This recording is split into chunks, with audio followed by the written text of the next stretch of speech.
Tim Wilson, welcome to 7:30. Thank you for having me, Sarah. Now, on your victory in Goldstein, it was, of course, against the huge tide of defeat suffered by the Liberal Party. I wondered if Josh Frydenberg, your fellow loser from 2022, has been in touch to find out how you did it.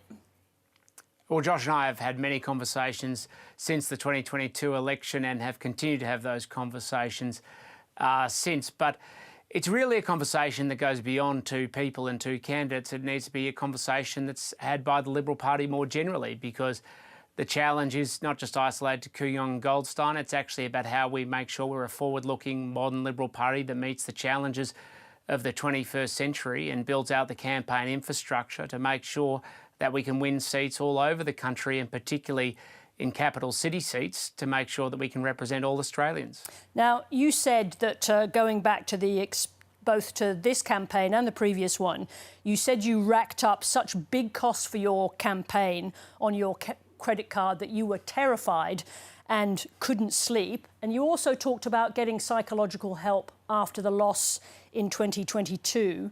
Do we dismiss too easily the pain and the strains of losing for politicians? I don't think we dismiss it, but I don't think people talk very openly about it. I have no issue talking about the realities of what happens when you hold an office like I have. You lose it, and of course your identity in the public sphere is infused with that office. And when you lose it, you lose a certain place within society. And it's not about standing, it's actually about how you see yourself or how others see you and how you grapple with that. So I went and saw a psychologist, and I think it's really healthy, particularly now where I am, to talk about that, because I'm sure it's no different in other professional spheres. So politics takes a huge toll. It's a huge risk, and of course, if you're unsuccessful, you have to wear that.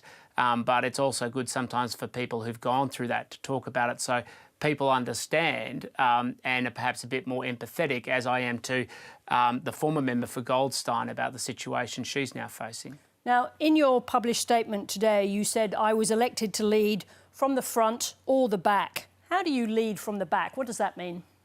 Well, all I've said is since the election, when I was elected to lead, it was to define debates and to make sure that we drive conversations. And I don't mind whether it's from the back bench or from the front bench. Obviously, I'm on the front bench at the moment, to make sure that we're driving conversations that will define the future of Australia.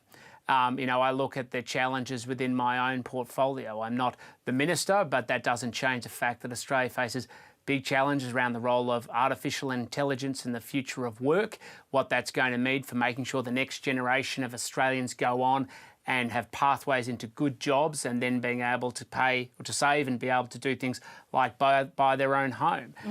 These are big conversations this country needs to have, and I plan to lean in them very strongly, because that's the basis in which we're going to have future national success. Just one more question about you. Also in your statement today, you thanked your husband, saying that he held your hand walking through what I referred to earlier, the valley of political death from darkness to light. What did you learn about yourself during that darkness?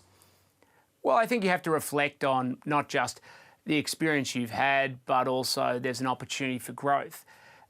While I don't seek to dismiss any responsibility that I had about the 2022 loss, I wasn't the predominant factor or the driving factor for the loss.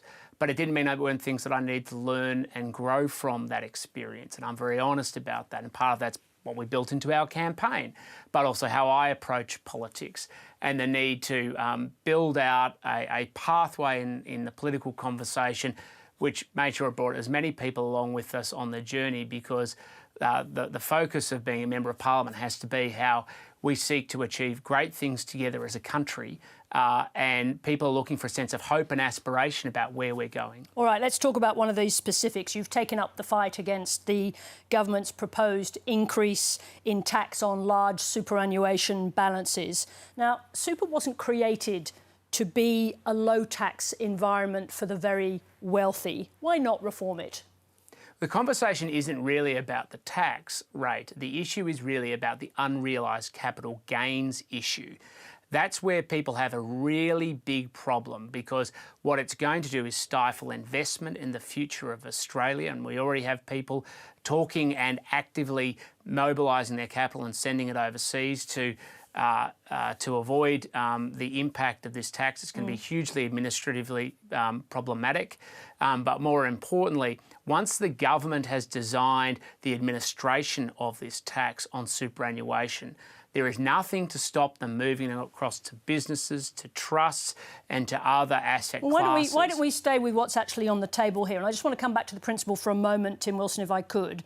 This proposed change would affect 0.5% of super account holders. That's about 80,000 people only. The Grattan Institute says the super tax breaks are inequitable and economically unsound. So why carry on protecting a system that is, according to Grattan, fundamentally inequitable? But you're confusing the two issues. There's an issue around the tax rate and there's the design of the tax itself. But so you accept that there should be reform to the system? Well, what I've said is we have to address the fundamental problem of the unrealised capital gains tax issue, which is the central thrust of the proposal that's before us right now. The reckless decision of this government to put forward a design of a tax which is going to force the assessment of the value of assets and create huge liquidity problems, create a situation where we can where people are literally going to move their assets offshore, and we're going to see a situation where it's going to stifle investment and growth in this country. And the future investment of in the future of this country is hugely damaging. Well, and it's the stubbornness of the government to engage in an honest... Let's go to that. But I just want to get clear on this. Do you accept Grattan's point of view that the system as it stands is inequitable? Well, we've obviously had a conversation about some of the problems with the system in the past. We're the ones who introduced the transfer balance cap, which applied a 15% rate on income around superannuation. But there is no basis in which we can support this current unrealised capital gains tax. A family savings tax is what it amounts to, and implement a tax which is going to fundamentally undermine people investing in the future of this country, undermine confidence in that investment, and undermine the future growth of the Australian economy. Well, can you not look for a different way of protecting investments? Do something to fix the tax system and do something to secure particularly risky investments outside of super, which was not designed to be a vehicle for protecting long-term investments. But the problem is that this is the pathway the current government is pursuing, and they are doggedly pursuing it, Sarah. So that is the path the government is choosing, and this is why it must be opposed, because it has such a negative impact on the future growth of the Australian economy, future jobs, and the future opportunity that all Australians can enjoy. That's why it's so important to stop. They're the ones doggedly pursuing it. That's why I'm fighting it so hard. Let me just put one more figure to you. As things stand, this is according to Treasury, by 2060, 1/3 of all withdrawals from super will be via bequests. That is a very strong signal that the system as it was intended is not working. That is a system designed for people's retirement, not a vehicle, not a wealth accumulation vehicle. So are you prepared to attack that first? Well, as we know, the government continues to increase the volume at which people contribute to superannuation year on year. They can't then use that as the basis. They argue that people are now accumulating too much super in the system.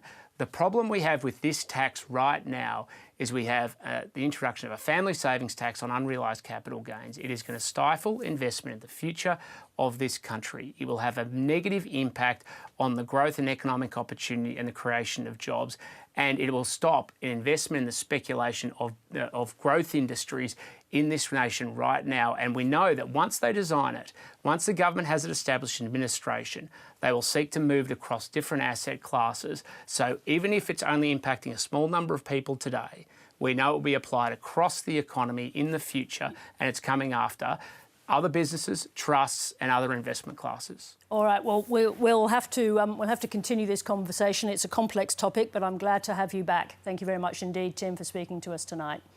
Thank you, Sarah.